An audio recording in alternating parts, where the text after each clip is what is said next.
சின்னம் பற்றி நிறைய பேருக்கு நிறைய கவலைகள் இருக்கு. நீங்க அந்த மாதிரி எந்த விதமான கவலையும் படாம ஒரு தாமரை சின்னத்துல போட்டிக்கிட்டுறீங்க. இது ஏன்? இருக்கிறதுலேயே இளமையான கட்சி, வயது குறைந்த கட்சி எங்கள் கட்சி தான். 2011 13 ஆண்டுகள் ஆகியிருக்கிறது.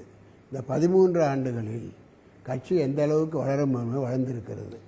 ஆனால் ஒரு கட்சி இன்னும் அதிகமாக வளர வேண்டுமானால் அந்த கட்சியில் இருந்த தலைவனோ ரெண்டாம் கட்ட தலைவர்களோ ஏதாவது தேர்தல் போட்டியிடுகிற போது வெற்றி பெற்று விட்டால், அது சட்டமன்றமாக இருந்தாலும் சரி, பாராளுமன்றமாக இருந்தாலும் சரி, வெற்றி பெற்று விட்டால் அந்த கட்சியில் இருப்பவருக்கு ஒரு நம்பிக்கை வரும்.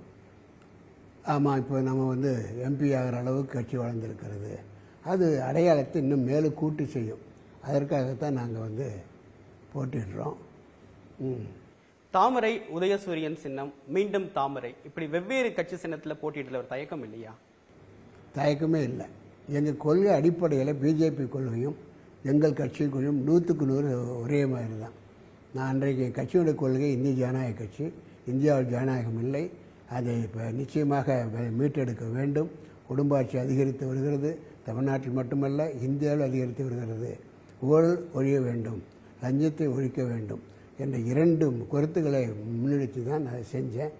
பெண்களுக்கு சமையல் கொடுக்க வேண்டும், இதுதான் முன்னுரிமையாக செஞ்சேன். டாஸ்மார்க் மூடப்பட வேண்டும், இதுதான் கொள்கை. அந்த வகையில் நாங்கள் எங்கள் கொள்கையும் பிஜேபி கொள்கை எல்லா வகையிலும் ஒன்று.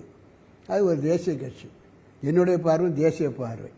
யாரோ இங்கே இருக்கிற ஸ்டேட் பார்ட்டியோடு சேரதை விட தேசிய கட்சியோடு சேருவது கொள்கைக்கும் உடன்பாடாக இருக்கிறது, எனக்கும் மனநிறைவு தருகிறது.